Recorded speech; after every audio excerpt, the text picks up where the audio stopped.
So hello people. So நம்ம எல்லாருக்கும் தெரியும் இஸ்ரேல் ஹமாஸ் போர் பார்த்தீங்க 15 மாசமா நடந்து முடிஞ்சிருக்கு.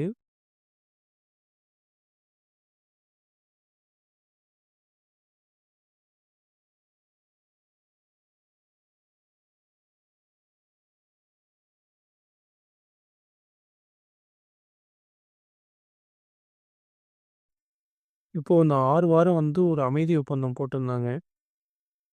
இப்போ பார்த்தீங்கன்னா திடீர்னு அவங்க பாலஸ்தீனர்களை காசாக்கு போக உள்ள அனுமதிக்கல அவங்க இஸ்ரேல் ஆ, அது எதனாலன்னு சொல்லி நம்ம பார்க்க போகிறோம்.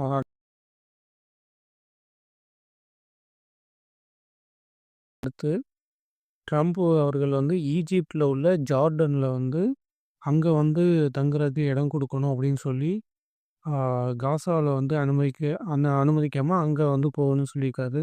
ஸோ அது என்ன ஏது அப்படின்னு சொல்லி ஃபுல் டீட்டெயிலாக பார்க்க போகிறோம். ஸோ வாங்க பார்க்கலாம்.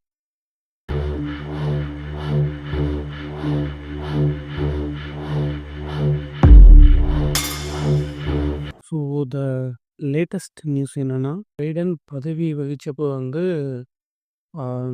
இஸ்ரேலுக்கு இந்த பவர்ஃபுல்லான ஒரு பாம்ஸ்லாம் தரக்கூடாது, அதை தர வேண்டாம்னு சொல்லி நிறுத்தி வச்சுருந்தாரு.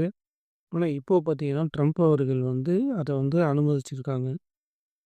அது எப்போ ஏற்பட்ட அந்த ஒரு பாம் அப்படின்னு பார்த்தீங்கன்னா 300 மீட்டர்ஸ்க்கு பார்த்தீங்கன்னா ஒரு செம்ம டேமேஜ் ஏற்படுத்தக்கூடிய ஒரு பாம் அது. அதை இப்போது அப்ரூவ் பண்ணியிருக்காங்க, இஸ்ரேலுக்கு கொடுக்கலாம் அப்படின்னு சொல்லி.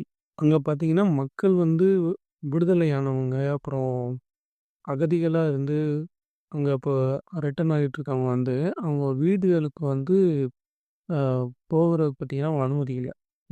ஒரு இடத்துல நம்மளே ரொம்ப நாள் கழிச்சு ட்ரிப்புலேருந்து வர்றோம்னா எப்படா வீட்டுக்கு போகணும்னு இருக்கும்.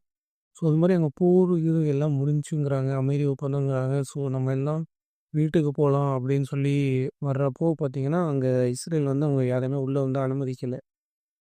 ஏன்னா அவங்க ஏன்னு போய் இந்த மாதிரி கேட்டுப்போ மேலே வானத்தில் துப்பாக்கி சூடு நிறுத்திட்டாங்க. மேலே குண்டு முழங்கியிருக்காங்க. ஸோ அதனால் அவங்க வீடுகளுக்குலாம் இன்னும் அனுமதிக்கப்படலை.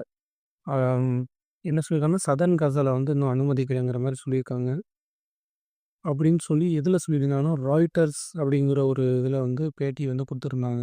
ஸோ இது ஏன் இந்த மாதிரி நடக்குது அப்படின்னா, இப்போ அமைதி ஒப்பந்தத்துடைய ஒரு ஆரம்ப கட்டத்தில் இருக்காங்க இல்லையா. ஃபஸ்ட்டு இஸ்ரேல் என்ன சொல்கிறாங்கன்னா, இந்த மாதிரி நாங்கள் போட்ட டீல் மாதிரி ஒரு பெண் கையை நீங்கள் விடுவிக்கலை, அதனால தான் நாங்கள் உள்ள விடலைன்னு சொல்லி இஸ்ரேல் தரப்பினர் சொல்கிறாங்க. ஹமாஸ் சைடு பார்த்தீங்கன்னா என்ன சொல்கிறாங்கன்னா, இந்த மாதிரி அமைதி ஒப்பந்தம் போட்டோம், இந்த மாதிரி போர்லாம் முடிஞ்சிருச்சு அப்படிங்கிறப்போ நீங்கள் எங்கள் ஆட்களை வீடுக்குள்ளே அவங்க வீட்டுக்கு நீங்கள் உள்ளே விடலை. ஸோ இஸ்ரேல் எங்களுடைய ஒப்பந்தத்தை மீறிட்டாங்க அப்படிங்கிற மாதிரி சொல்லிட்டு இருக்காங்க. ஸோ அந்த ஒப்பந்தத்தினுடைய ஒரு ஆரம்ப கட்டத்தில் தான் இருக்காங்க. ஸோ இப்போவே இந்த மாதிரி ஒரு கிளாஷ் நல்லா பார்க்க முடியுது, ஒரு மிஸ்கன்செப்ஷனை இங்கே பார்க்க முடியுது. இப்படிலாம் ஆரம்பித்தா எப்படி அமைதி ஒப்பந்தம் சக்ஸஸ்ஃபுல்லாக போய் முடியும்னு சொல்லிட்டு உலக தலைவர்கள்லாம் கருத்து தெரிவிச்சிட்டு இருக்காங்க. ஸோ இப்படி ஒரு சுச்சுவேஷன் இருந்துகிட்ருக்க இந்த காலகட்டத்தில் ட்ரம்ப் அவர்கள் என்ன சொல்லியிருக்காருன்னா, காசாவில் உள்ள பீப்புளை பக்கத்து நாடு, அதாவது ஈஜிப்டில் உள்ள ஜார்டனுக்கு போக சொல்லியிருக்காரு. அவங்களும் அவங்கள அக்செப்ட் பண்ணிக்கிற மாதிரி சொல்லியிருக்காரு. அதுவும் ஒரு 100 பேர் 200 பேர் கிடையாது, பல லட்சக்கணக்கான மக்கள். ஸோ அப்படிங்கிறப்ப அங்கே அந்த தலைவர்கள் ஷாக் ஆகியிருக்காங்க. ஏன்னா பல லட்சம் மக்கள், உடுத்துறக்கு உடை, உணவு, தங்கும் இடம், அவங்களுக்கான பொருளாதாரம், இதெல்லாம் நம்ம பற்றி யோசிக்கிறப்போ பல லட்சக்கணக்கான பேருங்கிறப்போ உள்நாட்டு குழப்பம் வந்துடக்கூடாதுன்னு யோசிக்கிறாங்க. இது வரைக்கும் இந்த சர்வதேச நாடுகளுடைய ரிப்போர்ட் படி பார்த்தீங்கன்னா, ஹமாஸ் தாக்குனதுனால பார்த்தீங்கன்னா இஸ்ரேலில் 1200 பேரும், காசாவில் இஸ்ரேல் நடத்தின தாக்குதலில் 47,000 பேர்னும், அதில் 13,000 பேர் குழந்தைகளும் அந்த ரிப்போர்ட்டில் சொல்லியிருக்காங்க. இதில் பார்த்தீங்கன்னா நிறையா குழந்தைகள்லாம் பாதிக்கப்பட்டிருக்காங்க.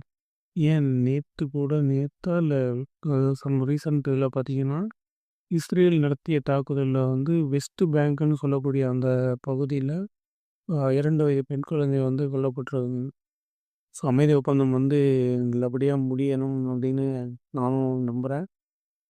ஸோ இது மாதிரி நீங்கள் அப்டேட்ஸ் இருந்தால் நீங்கள் உடனுக்குடன் தெரிஞ்சுக்கணுன்னா வந்து நம்ம சேனலில் வந்து சப்ஸ்கிரைப் பண்ணிக்கோங்க. அடுத்த வீடியோவில் ஒன்று பார்க்கலாம். பாய்.